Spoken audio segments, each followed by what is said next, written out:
What is this, an episode of Barney and Friends? I don't need a life lesson from you guys. So the pride and humility canceled out, and that means that only my gaming skills ended up being the determining factor in me losing. I know all of these things because I'm a billionaire, guys. You guys aren't billionaires, so there's no way you guys would get it.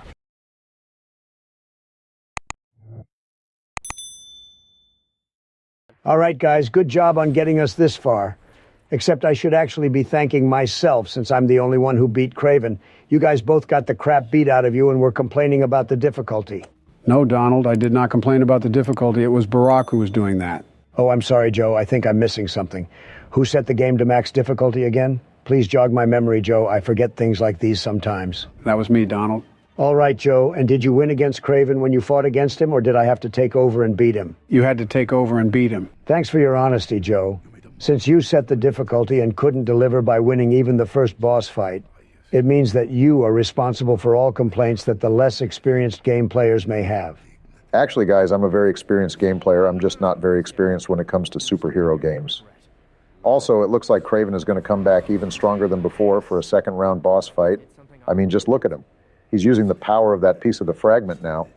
Honestly, guys, I don't think we stand a chance for round 2. I mean, we barely even scraped by for round 1. What's with this we business, Barack? If I remember correctly, I'm the only one who scraped by in round 1. The only things you and Joe were scraping by was the floor, when Craven put both you guys to sleep like you were his kids at bedtime. No need to keep rubbing it in our faces, Donald. We get it. Yeah, Donald, don't let your one win get to your head. We need you to stay calm and humble so that you can beat Craven in round 2. Yeah, Donald, you won't be able to win anymore if you get full of yourself. Only humble people win. That's not how things work, guys. Trust me, things like humility and pride are not what decides whether or not someone wins or loses. No, Donald, you're wrong. Everyone knows that if you're full of pride, that you will lose, and if you're humble, you will win. It's in all the movies. Are you being serious right now, Joe? Movies? Really? Honestly, I'm actually not that surprised that you get your life advice from movies. But okay, Joe, I'll play along. Let's assume for a second that movies were made to give people life advice and not just to make as much money as possible at the box office. If that's the case, then why is Captain Marvel so full of pride, yet she only kept winning and winning in her movie? Not gonna lie, Donald, that's one hell of a good point. Donald, that movie doesn't count. I didn't like that movie anyways because it's not the same as the other Marvel movies. That movie was obviously made by those who shall not be named for monetization purposes. Are you saying Captain Marvel doesn't count because you didn't like it, Joe? So your belief system is that movies will give you life advice, but only once you found the movie fun to watch? That's dumb, Joe. That's like a school kid saying that books contain necessary information, but only if they have panels with superheroes doing impossible things and with vibrant colors. Took the words right out of my mouth, Barack. Now, guys, you guys just don't understand. Sounds like we understand just fine, Joe. If anyone doesn't understand here, it's you, Joe. Actually, Donald, Joe's reasoning might have been dumb, but he's right on the money with his assessment about pride and humility. I mean, just look at your health. There's no way you're getting past this level. Damn it. All right, Donald, hand me the controller. I'll handle this. Just to be clear, guys, I didn't lose because I was being full of myself. I lost because you were busy talking to me, Barack. And how can you say Joe was right on the money when I'm the billionaire here?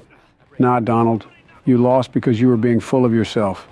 If you were even a little humble, you would have at least tried to run and recuperate your health instead of fighting a battle you obviously can't win. Wow, that's actually an excellent point, Joe. Yeah, Donald. Even if we were distracting you by talking to you, that's no excuse for not running and hiding to regain your health. You have to admit that it's your pride that made you lose this one. I cannot admit to that. Why not, Donald? That's obviously why you lost. Your head got big and then you didn't want to retreat. It's a tale as old as time.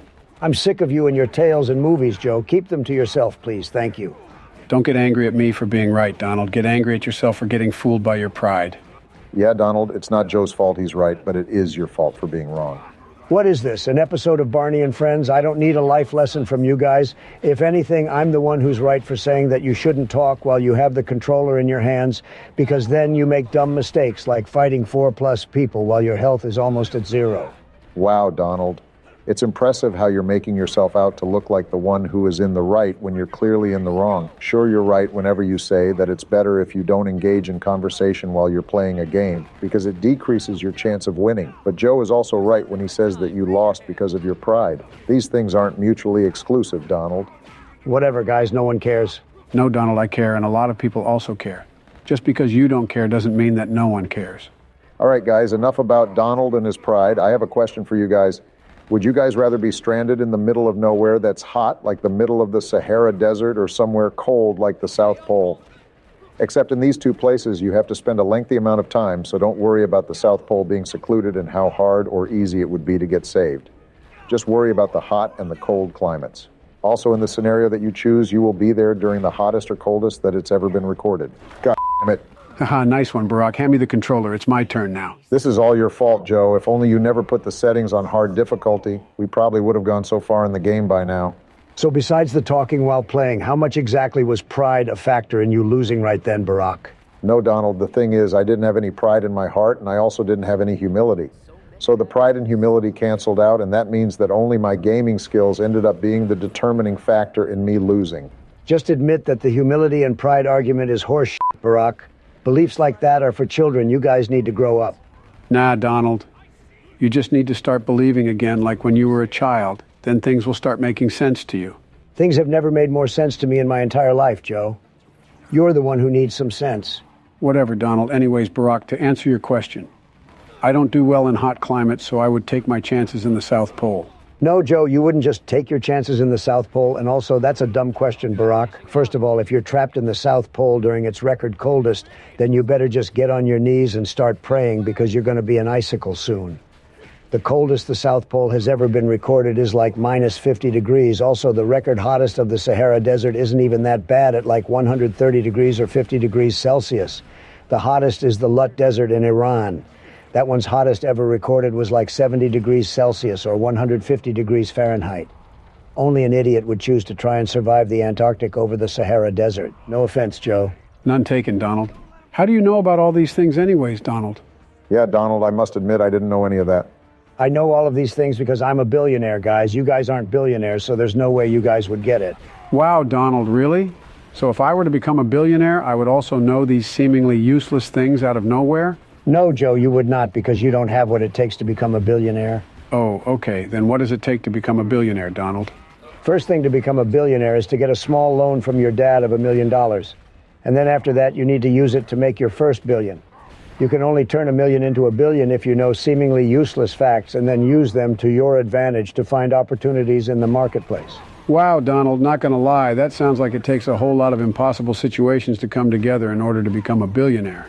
Yeah, Joe, but it is what it is. But that's a catch-22, though, Donald. Exactly what part of what I said is a catch-22, Barack? You said earlier that you need to be a billionaire to have access to seemingly useless facts that most people don't know of. But then you just now said that you need to have $1 million as well as have access to seemingly useless facts in order to become a billionaire. How can you have access to something that requires billions of dollars before you even have billions of dollars? Yeah, Barack, you're right, actually. I didn't get that at first. Care to explain, Donald? I'm not going to lie, Barack, you got me there. In that case, I would just say that to become a billionaire, you don't need to know a bunch of stuff. You just need to have a dad capable of giving you a small loan of $1 million.